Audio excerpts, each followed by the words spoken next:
Salam əziz dostlar. Bugün milli mətbəximizin incilərindən olan Quba şəkərburası, qoz çörəyi hazırlayacağıq.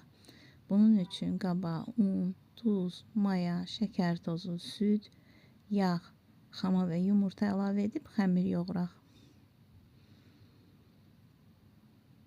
Xəmiri yaxşıca yoğurub, üzərini örtüb 1 saat dincəlməyə alaq.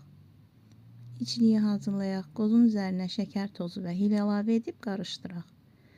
Xəmirimizi kündələrə ayırıb, hər kəsimdə 3 kündə olmaqla yuxaları yayaq. Yuxaları yayıb, yağlayıb, üst-üstə yığaq.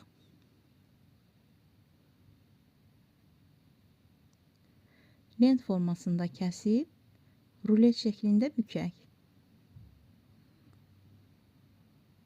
Rulet şəklində bükdüyümüz xəmiri kiçik kündələr formasına gətirək.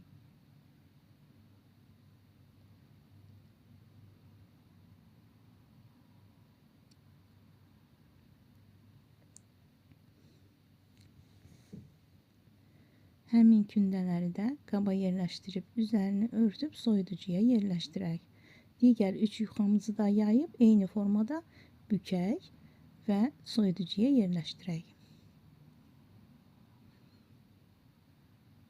İlk kündələrimizdən başlayaraq yayaq, üzərini örtüb kənara yığaq.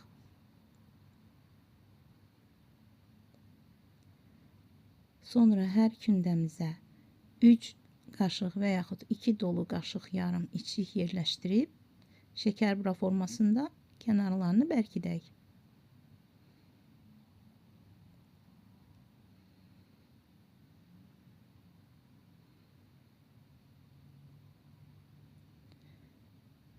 Kənarlarını buraraq büküb, naxış vuraq.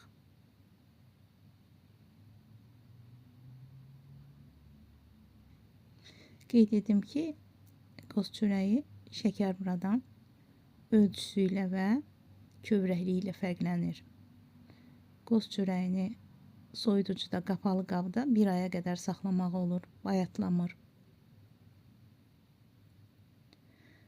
Naxış vurduğumuz şəkərburaları listə